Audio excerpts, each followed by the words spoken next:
খুব সহজে আপনার প্রভুকে পরিত্যাগ করতেন। মা গাররাকা বিরব্বিকাল কারিম। মা এখানে প্রশ্নবোধক শব্দ।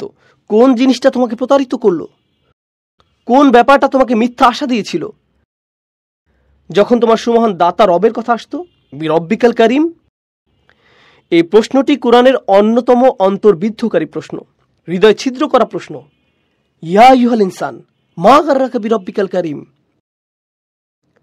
যদি কোরআনের বেশি কিছু আপনার মুখস্থ না থাকে বা না জেনে থাকেন, কিন্তু বাসায় ফ্রিজের গায়ে কোরআন থেকে কিছু একটা লিখে রাখতে চান, ইয়া আইয়ুহাল ইনসান মা গাররাকা বিরব্বিকাল কারিম।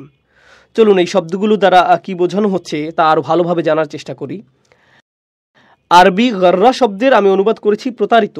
ইবনে আসুর রহমাহুল্লাহ তার তাফসিরে উল্লেখ করেছেন, তিনি বলেন, কোনো ব্যক্তি যখন তার চিন্তা এবং আশা এমন কিছুর উপর অর্পণ করে যার দ্বারা সে প্রতারিত হয়, সে মনে করেছিল এটা তার উপকারে আসবে, এর কারণে তার ভালো লাগবে, এর কারণে ভবিষ্যতে সে ভালো থাকবে, এর কারণে সে আরো বেশি নিরাপত্তা লাভ করবে, এর কারণে সে আরো সুখী হবে, এর কারণে সে শান্তি পাবে।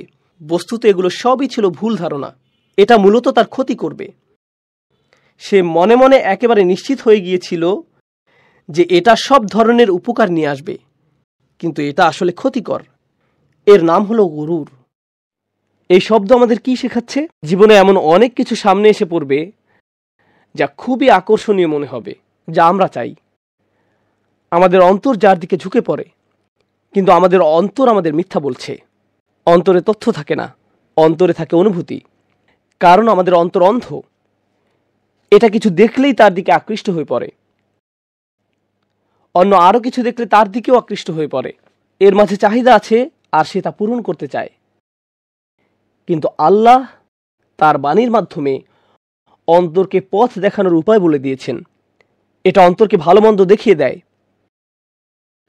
এটা অন্তরকে চিন্তা করতে শেখায়। আপনার অনুভূতিগুলোর কোনো দোষ নেই, কিন্তু যেদিকে এদের চালাচ্ছেন তা হয়তো ঠিক নেই। আমাদের অনুভূতিগুলো আল্লাহ প্রদত্ত। আপনি যা যা কামনা করেন আপনার তা কামনা করার কথা, কিন্তু যে পথে এই কামনাগুলো পূরণ করতে চাচ্ছেন আপনি নিজেকে প্রতারিত করছেন।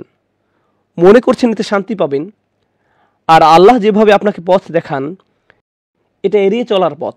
আর তিনি যখন চান আমরা যেন হারাম এড়িয়ে চলি, তা শুধু এই কারণেই যে আমরা নিজেদেরকেই কষ্ট দিব, অন্য কাউকে নয়। প্রথম শিকার আমি নিজেই হব। আমি নিজে, অন্য কেউ নয়। পাপ করার কারণে সবার আগে আমিই ক্ষতির সম্মুখীন হব। আর শয়তান এসে কি বলে?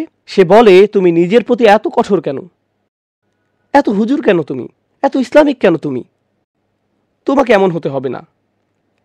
আর আমি নিজেই নিজেকে বলবো কিয়ামতের দিন, ইয়া আল্লাহ, আপনি আমাকে শিখিয়েছিলেন কোনটা সবার আগে গুরুত্ব দিতে হবে, আপনি জানিয়েছিলেন কোনটাকে পরেও করা যাবে, কিন্তু আমি আপনার কথা শুনিনি, কারণ আমি বারবার আপনার কথা ভুলে যেতাম। প্রথমত আমি ভুল জিনিস দ্বারা প্রতারিত হয়েছি, দ্বিতীয়ত আমি ভুলে গিয়েছিলাম আপনি আমার কে।